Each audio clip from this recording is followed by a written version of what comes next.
Marvel Chads, we finally got our hands on the Hood, and outside of the usual new character glaze, I've heard some people saying that he's not actually a good tank, but I'm here to tell you that Robbie Parker, the Hood, he actually fixed the solo tank problem, and he's a great addition to the pool. He's a very unique hero serving a very unique role, and a lot of duelists and supports who really like to pew pew from a distance, they're gonna vibe well with this hero. But there's a lot you gotta learn about his kit, because he has a lot of effects built into his cooldowns. He's a pretty simple character, but mastering how his effects build up his devil trigger, which builds up his ultimate in the end, that's what's going to give you the edge over the other Vanguards in this season. He definitely has the ability to diff a duelist or take out a support all on his own, but you got to be using him correctly to get those results. Tell me in the comments down below how you're feeling about this update, how you're feeling about the new meta, these 100+ hero team-ups, and I'm going to show you everything that I learned in my first weekend with the Hood. Now, when it comes to mastering tanks, I think the most important aspect is their thresholds, their damage thresholds, because he's very much like a Deadpool in the sense that you have to use a lot of your stuff to actually confirm these limbs, and if you don't do it correctly, you'll find yourself tapped out. You won't be able to get back to your team, because Hood has the ability to dive, but he is not a dive character, 100%. Now, despite having pretty much infinite range, he suffers damage fall-offs almost instantly. You gotta be within this 5-meter chamber to get maximum damage here, and it should 10-shot to the body.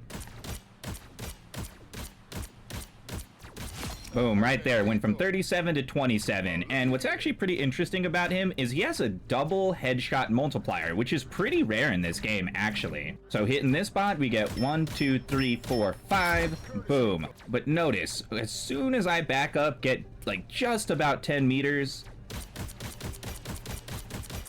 10 shot, no longer. You're gonna have to hit him 13 shots even, and from the head,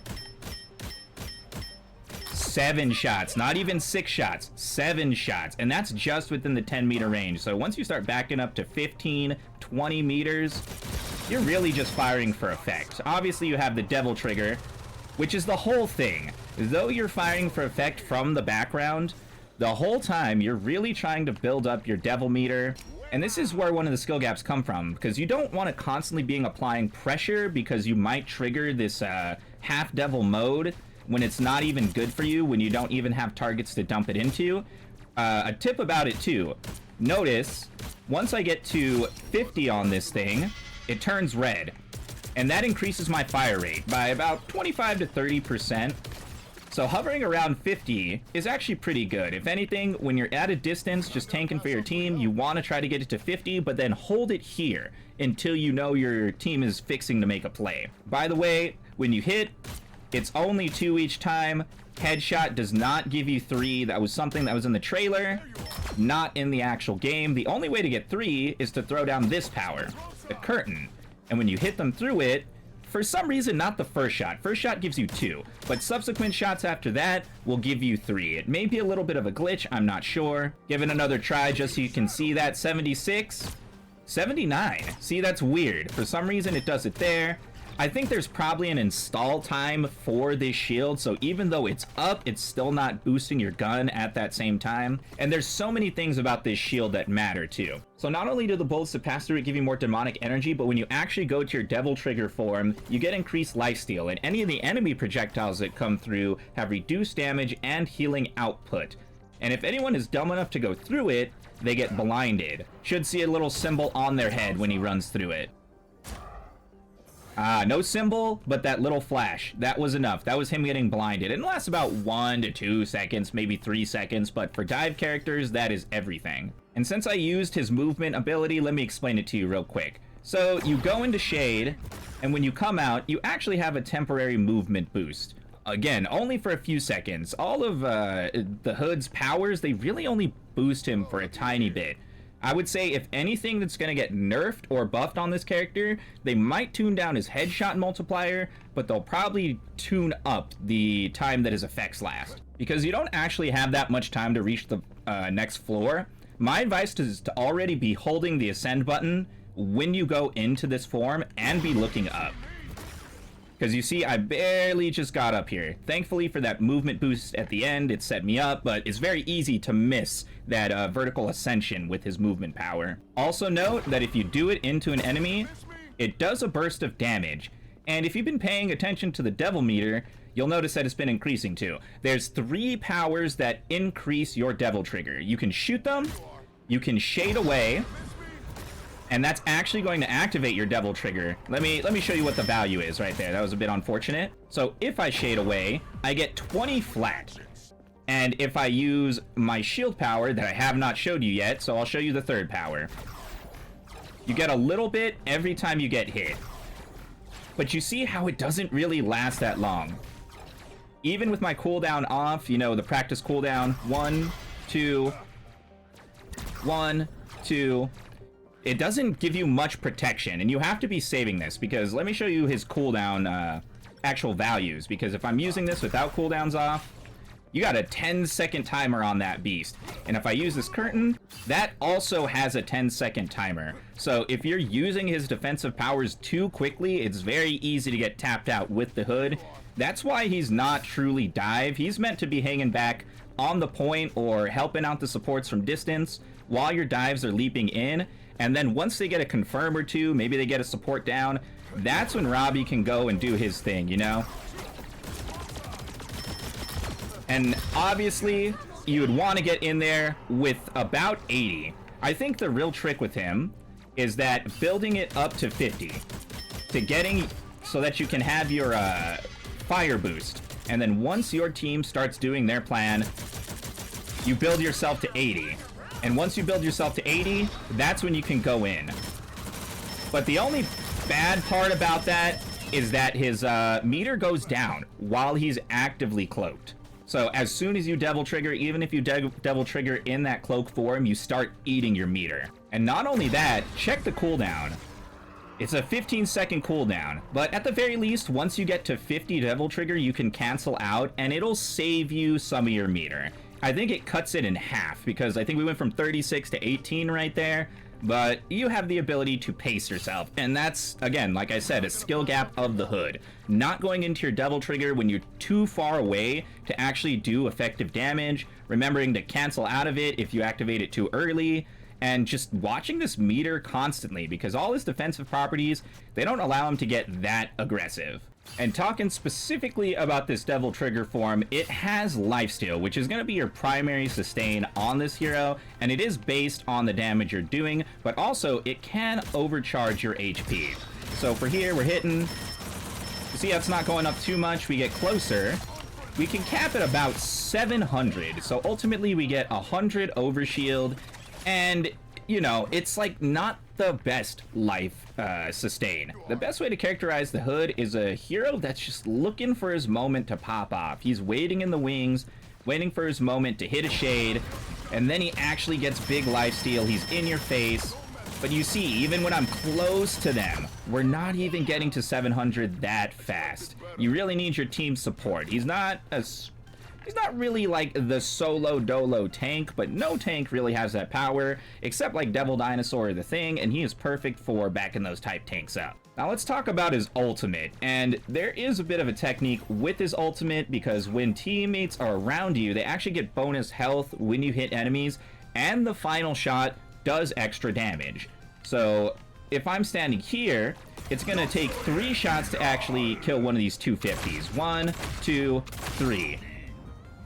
But if I go use that there and then go 1, 2, that 6th shot gives me the power to get through the 250 threshold. And let me just fire 5 of these shots, or actually let me do it like this. If I put 1 shot on this guy, you see it's just above half health. If I put the 6th, it's almost 3/4 health. And then from here, you're able to hit 2 headshot if you're really close to them. And, you know, you're a stationary turret, but actually, I can't think of a single, like, stationary turret power in this game. This makes the hood really, really good for holding a hard point, holding a convoy, something like that. And since we have the Scarlet Witch, I can show you how it combines with her power. Because you essentially steal the stun zone from Scarlet Witch. Enemies within this applies damage and healing reduction, and you can teleport to it. So this gives you another methodology to hit your pop-off. You don't have to just shade in.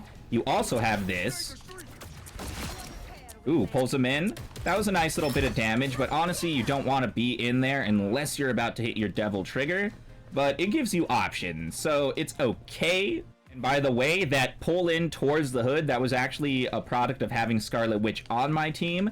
There's a bit of like tech you can do with it in regards to his ultimate, because you can still use this power after his ultimate. All his other cooldowns become non-usable except this one. And I'm going to try to make this extra complex. So in the trailer, you saw you could actually put his ultimate in the sky. So we're going to go up in the sky, hit the bubble, boom, hit ultimate, fire down, and then teleport over.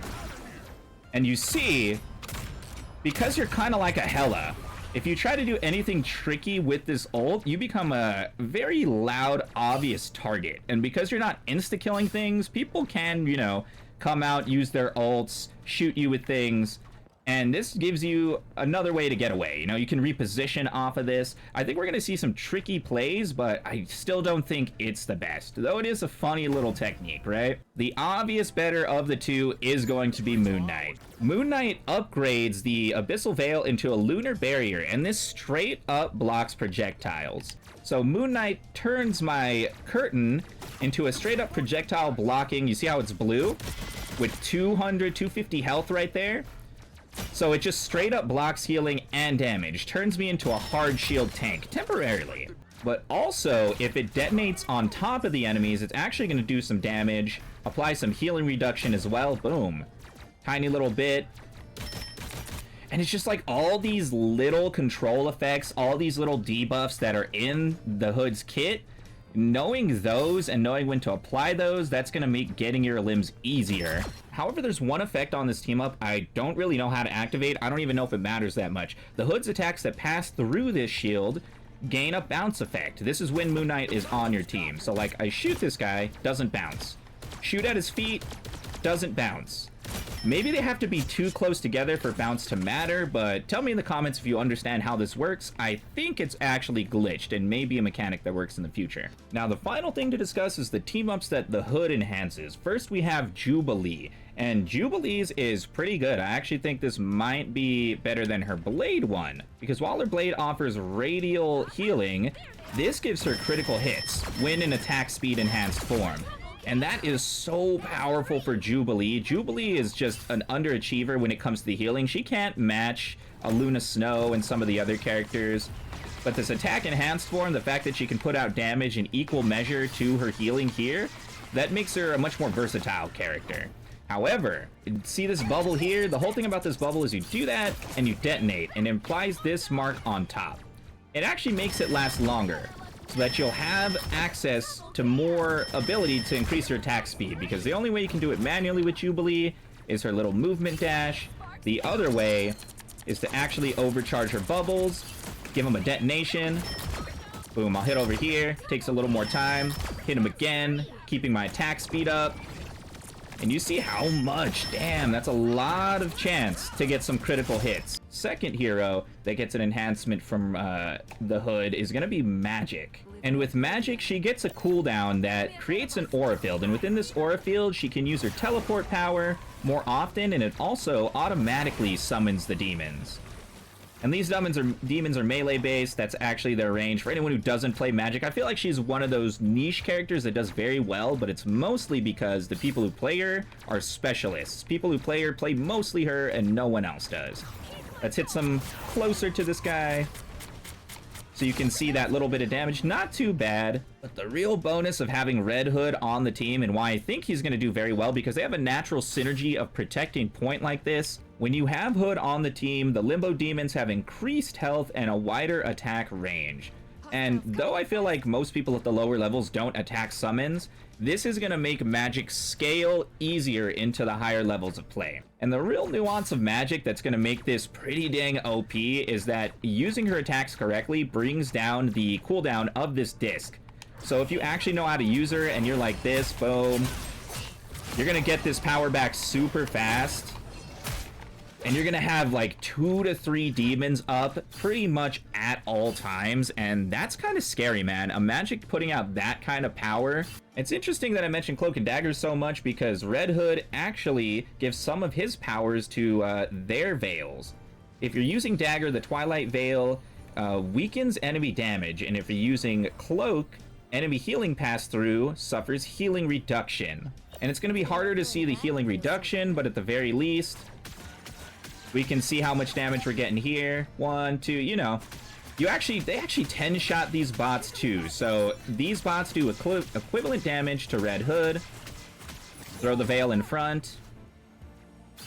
Oh, that's actually a nice little chunk of damage reduction. Now, if we have Red Hood on the team, it'll actually expand the width of both of these veils, and allies passing through them are empowered, gaining damage boost. So that's regardless of which veil you choose. This is pretty cool. Cloak and Dagger was one of those characters that, you know, her team-ups were scaring people in the beginning of the season, but she didn't back it up with win rate. I think this power is going to actually boost her win rate. Because these buffs and debuffs, we're coming into year 2 of Marvel Rivals, essentially, and players, you know, for the most part, know the kits of these characters. They know the basic counters. They know that if someone's doing a DPS ult, you should probably throw down a support ult. And if someone's throwing down a support ult, you should probably use one of the insta-gib tank ults. And at this point, it's becoming more like a MOBA, especially with all these team-ups, the big walls of health, the amount of healing that is going out into these big tanks. And at that point, what really sets you over the edge is damage reduction, damage boosting, healing reduction, leech life, vampiric qualities, you know, things like Blade, and that's why Blade is doing incredible this season as well. But we'll discuss all these meta commentaries, predictions, best team comps in a future video. Comment down below how you're feeling about the Hood. Because personally, I'm feeling very good. I think he's a great addition to the tank pool, and a lot of people are going to be picking up. He's pretty much solved this whole solo tanking problem that we had before. If you're a duelist, I recommend you try him out, and be sure to like and subscribe if this video helped you learn this hero.